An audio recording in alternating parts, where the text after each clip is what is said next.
Hey Sonic Team, give me a 35th anniversary with extra nostalgia. Extra nostalgia? But hold the announcements. Hold the announcements? And hold the games. Hold the games? Hey Sega, give me a nostalgia with nothing!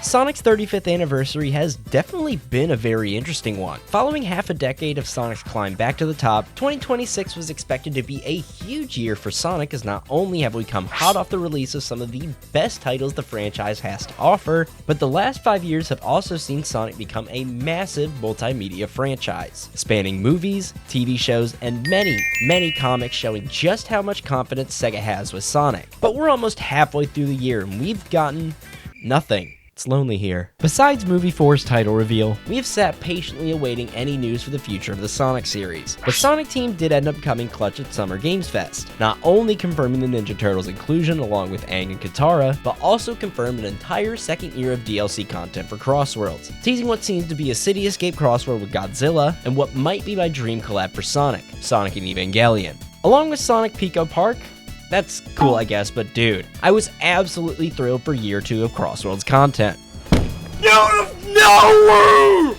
Oh my god! Evangelion!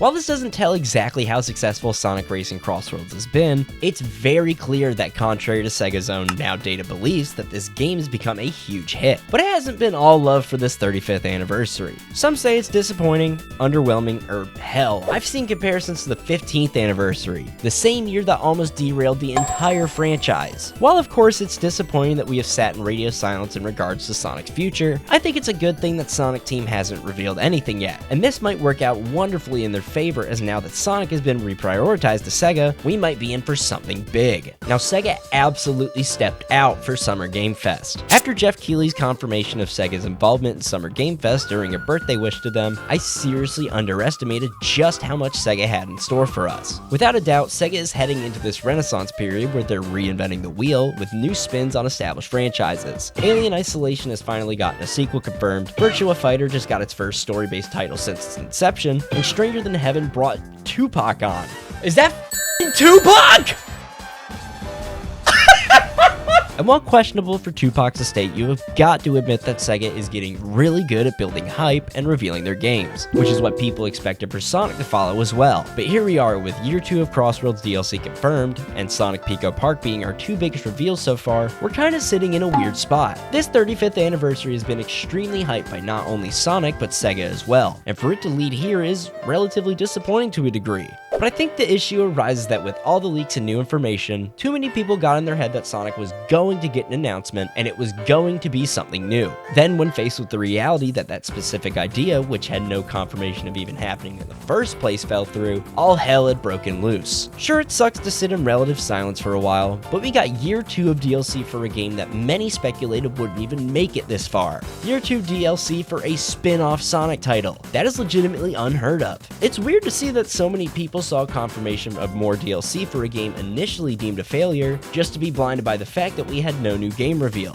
Patience is truthfully a virtue. I'm absolutely thrilled that Crossworlds is getting extended support into 2027, as that not only shows just how much confidence Sonic Team had with Crossworlds to begin with, but also shows that this game was much bigger than Sonic Team had let on. It's a bit confusing seeing that fans want Sonic Team to rush to reveal something and want Sonic Team to rush to put something out just because it's an anniversary year. Have we forgotten what happened 20 years ago? And again, we haven't even gotten to the actual 35th anniversary. June 23rd will mark the 35th birthday of Sonic 1's release, and I believe that's when a bulk of what remains for 2026 will get announced. But once again, this is where the big patience comes into play, and as it seems, our next title might be one of our biggest Sonic titles, well, ever. Let's take a second and look at our timeline. Now this is completely speculative, but please hear me out. 2022, Sonic Frontiers releases. This title puts the ball back in Sonic Team's court and gets them back on track. Sonic Team splits into teams. The big 3D team, the smaller scale, boost-centric 3D team,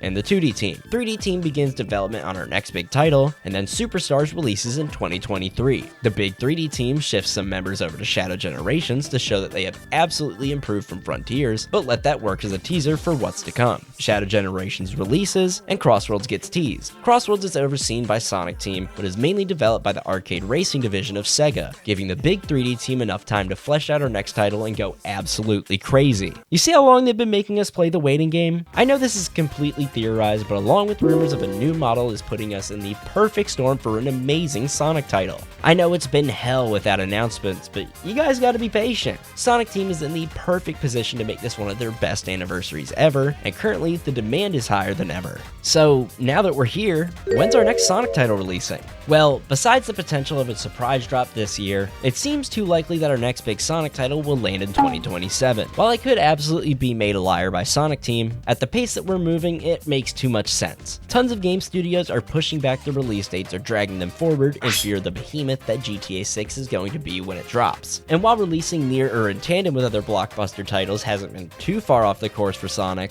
I mean, Frontiers dropped the same day as God of War Ragnarok and became the best-selling 3D Sonic title ever, but releasing alongside or near GTA 6 is practically a death wish at this point. By pushing back to 2027, it not only drops around other huge upcoming Sega titles, but also puts into perspective that this Sonic title might be one of 4 titles that Sega want to push for this fiscal year ending March 2027. I know, it's the 35th anniversary and you want something right now, but I've got a very good feeling that this extended development time will be 100% worth the wait. As far as the 35th anniversary, it seems we might have just a few more short weeks before Sonic Team gears up for the full-on celebration. As of now, Sega is absolutely letting everything they have out, but it's only a matter of time before Sonic gets his time to shine. For now, there's plenty of games that have gotten announced or have sequels coming out that are absolutely worth checking out for the time being. If you stuck around, thank you so much for watching, and hopefully this video doesn't get dated in a month's time.